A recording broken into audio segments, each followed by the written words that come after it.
സ്ഥാനാർത്ഥികളിലും ഇത്രയും വലിയ ഭീകരന്മാരും? കേട്ടപ്പോൾ അതിശയം തോന്നുന്നുണ്ടാകും. എന്നാൽ സംഭവം സത്യമാണ്. 514 ലോക്സഭാ എംപിമാരിൽ 225 എംപിമാർക്കെതിരെ ക്രിമിനൽ കേസുകൾ ഉണ്ടെന്നാണ് സത്യവാങ്മൂലത്തിൽ പറഞ്ഞിരിക്കുന്നത്. തെരഞ്ഞെടുപ്പ് അവകാശ സംഘടനയായ അസോസിയേഷൻ ഓഫ് ഡെമോക്രാറ്റിക് റിഫോംസ് ആണ് സത്യവാങ്മൂലം വിശകലനം ചെയ്തിരിക്കുന്നത്. വിശകലനം ചെയ്തവരിൽ 5% ശതകോടീശ്വരന്മാരാണ്. ആസ്തി 100 കോടിയിൽ കൂടുതലാണ്. സിറ്റിംഗ് എംപിമാരുടെ സത്യവാങ്മൂലം പരിശോധിച്ച ADR-ന്റെ റിപ്പോർട്ടിൽ ക്രിമിനൽ കുറ്റം ചുമത്തപ്പെട്ട സിറ്റിംഗ് എംപിമാരിൽ 29% പേർ കൊലപാതക ആരോപണം, കൊലപാതക ശ്രമം, സാമുദായിക സംഘർഷം പ്രോത്സാഹിപ്പിക്കൽ, തട്ടിക്കൊണ്ടുപോകൽ, സ്ത്രീകൾക്കെതിരെയുള്ള അതിക്രമങ്ങൾ തുടങ്ങിയ ഗുരുതരമായ ക്രിമിനൽ കേസുകൾ നേരിടുന്നുണ്ടെന്ന് വെളിപ്പെടുത്തുന്നുണ്ട്. ഗുരുതരമായ ക്രിമിനൽ കേസുകളുള്ള സിറ്റിംഗ് എംപിമാരിൽ 9 പേർ കൊലക്കേസുകളാണ് നേരിടുന്നത്. ഇതിൽ 5 എംപിമാർ BJP-യിൽ പെട്ടവരാണെന്നാണ് വിശകലന റിപ്പോർട്ട് പറയുന്നത്. 28 എംപിമാർ വധശ്രമ കേസുമായി ബന്ധപ്പെട്ട കേസുകളിൽ പെട്ടിട്ടുണ്ട്. ഇതിൽ 21 എംപിമാർ BJP-യിൽ നിന്നുള്ളവരാണ്. 16 സിറ്റിംഗ് എംപിമാർ സ്ത്രീകൾക്കെതിരെയുള്ള കുറ്റകൃത്യങ്ങളുമായി ബന്ധപ്പെട്ട കേസുകൾ നേരിടുന്നു. ഇതിൽ 3 ബലാത്സംഗ ആരോപണങ്ങൾ ഉൾപ്പെടുന്നുണ്ട്. ഉത്തർപ്രദേശ്, മഹാരാഷ്ട്ര, ബീഹാർ, ആന്ധ്രാപ്രദേശ്, തെലങ്കാന, ഹിമാചൽ പ്രദേശ് എന്നീ സംസ്ഥാനങ്ങൾക്കിടയിലുള്ള ക്രിമിനൽ കേസുകൾ നോക്കുകയാണെങ്കിൽ അവിടെയുള്ള എംപിമാരിൽ 50%-ലധികം ക്രിമിനൽ കുറ്റങ്ങൾ നേരിടുന്നവരാണ്.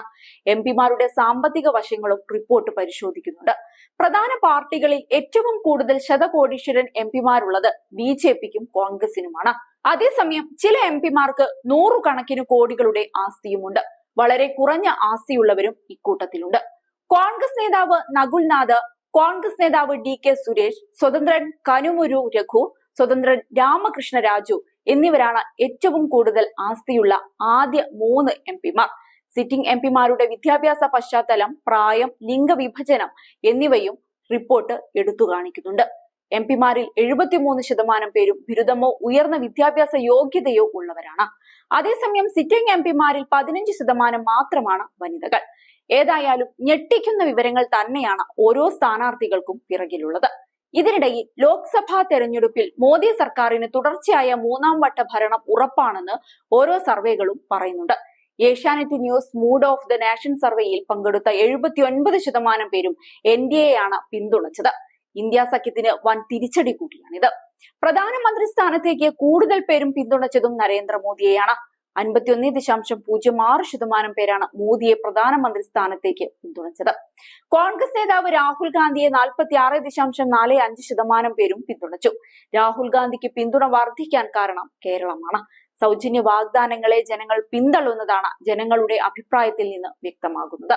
80.5% പേർ ജാതിയല്ല, പകരം വികസനമാണ് വേണ്ടതെന്നാണ് പറയുന്നത്.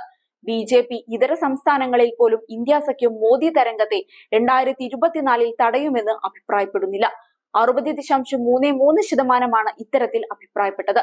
ഇന്ധനവില, തൊഴിലില്ലായ്മ, വിലക്കയറ്റം എന്നിവയാണ് കേന്ദ്രത്തിന്റെ വീഴ്ചയായി ജനങ്ങൾ ചൂണ്ടിക്കാണിച്ചിരിക്കുന്നത്. ഇതിൽ തൊഴിലില്ലായ്മയാണ് ഹിന്ദി ഹൃദയഭൂമിയിലെ ഏറ്റവും വലിയ പ്രശ്നമായി പറഞ്ഞത്.